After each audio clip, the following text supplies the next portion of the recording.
Yoda says do or do not. There is no try. And that sounds pretty wise, but it also kind of sounds like gaslighting, right?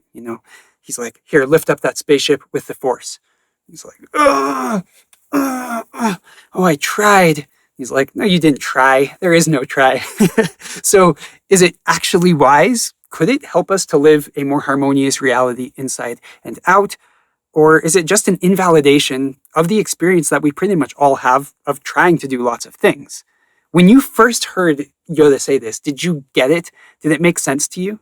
I remember having a huge problem with this when I was a kid. Well, sure, that sounds all wise and everything, but it totally misses the reality of experience.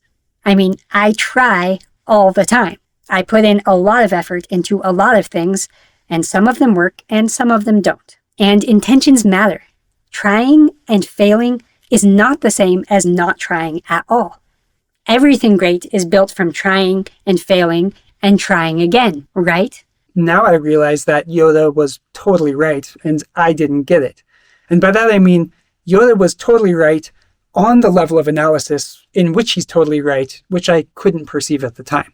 And my past kid self was totally right on the other level of analysis. On the surface, it may seem like an impossible contradiction, right? There either is try or there is no try.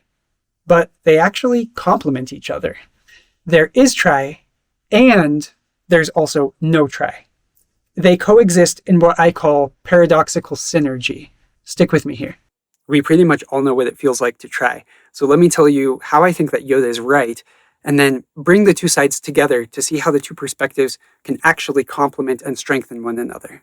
So why is Yoda right? Well, something either happens or it doesn't. You either do something or you do not. Even more precisely, something always happens. You either do something or you do something else. So where does trying happen? It happens in the mind. It's an idea. I have the idea that I want to make something happen, and I hold this idea in my mind while I go see if I can. But outside of this conceptual layer of thought, what I think I'm doing, I either did the thing or I did something else, which was not the thing. Okay, but wait. Sure, lots of trying is just in the mind, but I can also physically try to do something, right? I can try to lift up a car or try to do a handstand, and even someone from the outside who's not in my thoughts can see what I'm trying to do. But again, what's actually happening outside of the layer of the mind?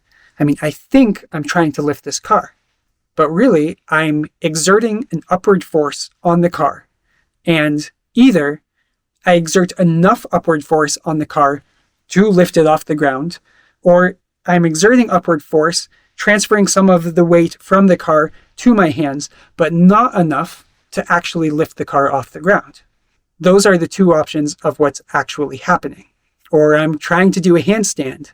So I either get my hands on the ground and my legs go up in the air and I find this balance point where I can hold it and my weight is balanced, or I don't find that point and I'm falling over and I don't manage to hold the handstand for any notable period of time.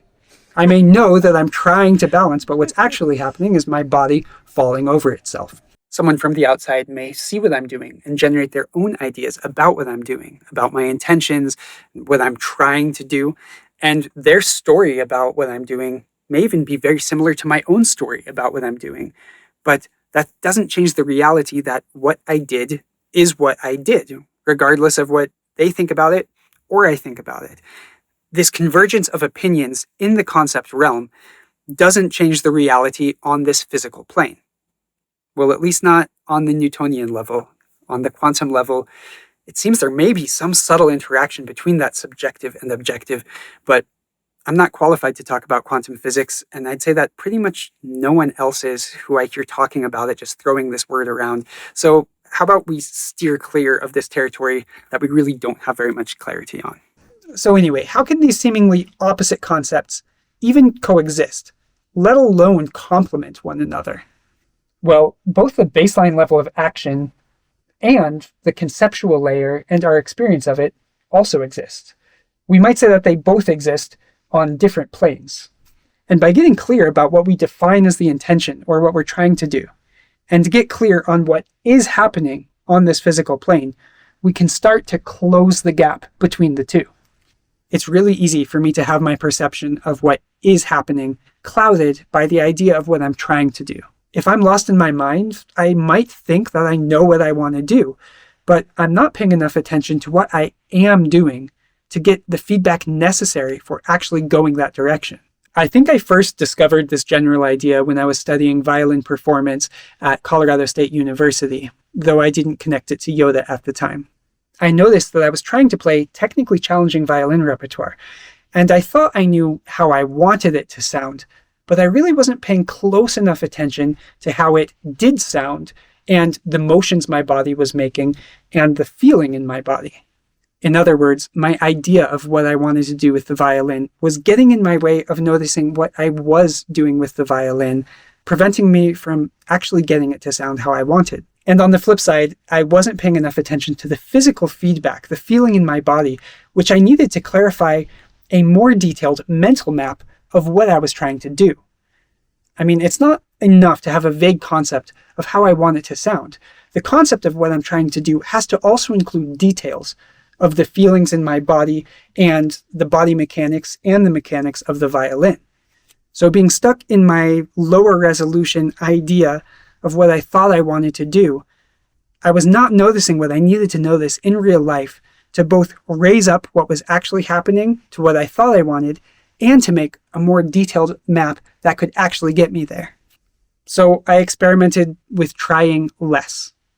Every time I let go of what I thought I was trying to do and just relaxed and listened deeply to what I was doing, my playing immediately started to improve and sound more like I wanted it to sound. And simultaneously, my mental picture of what I wanted to do became more and more clear and precise and updated with the essential details that were missing from my original concept of what I thought I was trying to do. This has everything to do with what we're addressing in the series about demystifying the ego and the mind and getting out of compulsive thinking and paying more attention to what is happening than to what we think about what's happening. It has everything to do with not confusing the map with the territory while simultaneously making the map as accurate as possible. It also, of course, has everything to do with our series on paradoxical synergy. One of my old school videos from 12 years ago called Awareness Before Intention was my first attempt at articulating this idea that we can't intentionally transform something unless we've first observed how it is right now. That by skipping over that step of deep awareness and observation in the present moment, we totally miss out on the essential information of where we're starting from. So how could we possibly expect to effectively close that gap and get things where we want them to go? It's closely related to the theme of this video and how trying can get in the way of actually doing unless we harmonize those two layers. This idea of do or do not, there is no try, can also help us to understand why trying to come out of the ego is totally counterproductive. And I think that's one of the main points of this series to demystify the ego and harmonize the mind. Understanding that trying happens in the mind, I'd say, is one of the keys for snapping out of the illusion of the ego.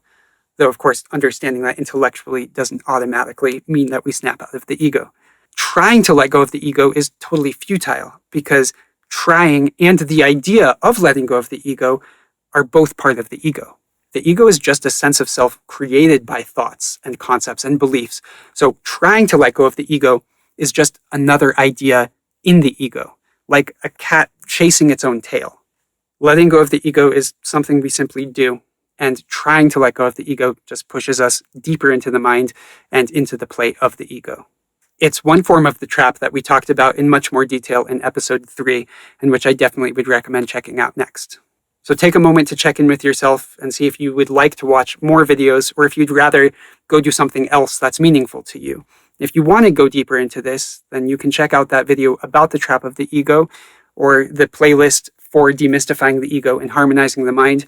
Or if you're interested in seeing young, old school Samuel, I'll link to that video to the Awareness Before Intention. Thank you for being here. I love you. I'll see you in the next one.